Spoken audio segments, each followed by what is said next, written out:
दोस्तों MP board के result का इंतजार तो सभी विद्यार्थी कर रहे हैं। पिछली वीडियो में मैंने आपको बताया था एमपी बोर्ड का रिजल्ट आने की क्या संभावित डेट रहने वाली है, कब दोस्तों आपका एमपी बोर्ड का क्लास 10th और 12th का रिजल्ट आ सकता है। लेकिन एक और नई अपडेट आ रही है, एमपी बोर्ड को कुछ दिक्कतों का सामना करना पड़ा है आपके रिजल्ट जारी करने में, इसलिए एमपी बोर्ड ने इस काम को करने की डेट बढ़ा दी है। यह कौन सा काम है इस वीडियो में हम जानते हैं, ओके। और कब तक आपका हम कह सकते हैं कि एमपी बोर्ड का रिजल्ट आ जाएगा, इसकी भी दोस्तों हम बात करने वाले हैं। इसके साथ ही आपको क्लास 12th का रिजल्ट तो देखिए आना ही है, ओके। कुछ दिन डिले हो सकता है लेकिन रिजल्ट तो आपका आना ही है। और उस क्लास 12th के बाद अब क्या आपको आगे करना है, इसकी भी दोस्तों हम बात करने वाले हैं। सबसे पहले आप ये ऑफिशियल नोटिस देख सकते हैं, 23 मार्च को ये जारी हुआ है, जिसमें हमें क्या बताया जा रहा है। तो जिसमें देखिए आप जानते हैं जो आपका एमपी बोर्ड का रिजल्ट आता है, ओके, आप उसमें आप जानते हैं कि थ्योरी के नंबर के साथ साथ प्रैक्टिकल और प्रोजेक्ट के नंबर भी ऐड करके आपकी परसेंटेज बनती है। यानी जितना ज़्यादा थ्योरी का महत्व उतना ही ज़्यादा आपके प्रैक्टिकल और प्रोजेक्ट का नंबर का महत्व रहता है।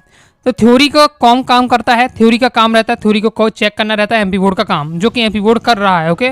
और अपने समय से पूर्व ही उसने काम निपटा भी लिया है।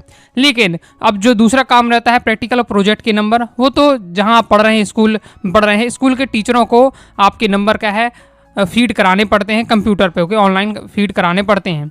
जब एमपी बोर्ड को वो नंबर मिल जाते हैं फिर वो आप क्या है पूरा मार्कशीट तैयार करके रिजल्ट तैयार करके आपको देता है। तो यहाँ यही बताया जा रहा है प्रैक्टिकल प्रोजेक्ट के नंबर क्या सबमिट करने का काम किसका है, स्कूल वालों का। लेकिन कुछ स्कूल वालों ने ऐसा नहीं किया है, तो उसी के लिए एमपी बोर्ड ने नोटिस जारी किया है कि पहले ये डेट फिक्स की गई थी कि 12 मार्च तक क्या है 12 मार्च तक सभी स्कूल अपने प्रैक्टिकल प्रोजेक्ट के नंबर बता दें, विद्यार्थी को जितना देना है वो क्या है ऑनलाइन सबमिट कर दें। इसके बाद जब 12 मार्च तक नहीं हुआ है तो बहुत सारे स्कूल ने नहीं किया है, तो डेट बढ़ा कर दी है, डेट बढ़ाकर कर दी है 17 मार्च तक क्या है सबमिट कर दिए जो नंबर। फिर उसके बाद भी 17 मार्च के बाद भी बहुत सारे स्कूलों के अभी भी क्या है प्रैक्टिकल और प्रोजेक्ट के नंबर नहीं भेजे गए हैं एमपी बोर्ड को, के जब नहीं भेजे गए हैं तो एमपी बोर्ड को ये गुस्सा गया है और एमपी बोर्ड ने कह दिया है कि लास्ट चांस मिलने लास्ट अवसर दिया है कि 29 मार्च तक क्या है सभी स्कूल के टीचर अपने विद्यार्थियों के जो प्रैक्टिकल प्रोजेक्ट के नंबर जो भी देना है वो क्या है एमपी बोर्ड को बता दे, ओके। और इस कंडीशन में अगर अब 29 मार्च तक नहीं दिए जाते हैं तो फिर उस स्टूडेंट के क्या है प्रैक्टिकल प्रोजेक्ट के मार्क्स नहीं दिए जाएंगे और इसके क्या है स्टूडेंट का नुकसान तो होगा ही। इसके साथ ही धमकी भी दी जा रही है कि जो प्रचार के विरुद्ध क्या है कार्रवाई की जाएगी और जो प्राइवेट स्कूल है उनको क्या है उनकी मान्यता समाप्त कर दी जाएगी। ये बात रहने वाली है, ओके। और यहाँ एमपी बोर्ड ने देखिए डिसाइड कर लिया था, पहले ही डिसाइड कर लिया था कि आपका 31 मार्च तक जो कॉपी चेकिंग का काम क्या है कंप्लीट कर लेना है। एमपी बोर्ड ने ये डिसाइड कर लिया था कि 31 मार्च तक आपको क्या है कॉपी चेकिंग काम करना है और ये अपना लक्ष्य पूरा भी किया है। अब केवल आप रह जाते हैं प्रैक्टिकल प्रोजेक्ट के नंबर आपको फीड करने के, जैसे ही वो फीड हो जाते हैं आपका रिजल्ट जारी हो जाएगा, ओके। तो अब आपको मान लेना है, यहाँ आप देख लीजिए यही समस्या थी, प्रचारों की लापरवाही, 10वीं और 12वीं के रिजल्ट पर संकट और आंतरिक परीक्षा के अंकों की प्रविष्टि न होने पर क्या है एमपी बोर्ड को रिजल्ट जारी करने में दिक्कत हो रही है। तो यह बात दोस्तों आपको समझ में आ गई होगी। अब हम बात करते हैं कि आपका रिजल्ट कब जारी हो सकता है, ओके। उससे पहले दोस्तों मैं बता दूं रिजल्ट तो आपका आना ही आना है, लेकिन आप क्लास 12 के बाद आपको क्या करना है। तो अब मैं आपको बताने वाला हूँ कि बिना JEE किए बिना भी आप क्या है इंजीनियरिंग कॉलेज में एडमिशन ले सकते हैं और अपना करियर बना सकते हैं। दोस्तों रिजल्ट जो भी है आपको बीटेक एडमिशन का कोई फिक्र नहीं करना है, क्योंकि एक एग्जाम है जिससे आपको डायरेक्ट टॉप CSE सीट मिल सकता है। जो हॉल टिकट है वो छोड़ना मत, उसे रखना है, क्योंकि उससे आपको JEE के बिना ही इंजीनियरिंग एडमिट सेट हो सकता है।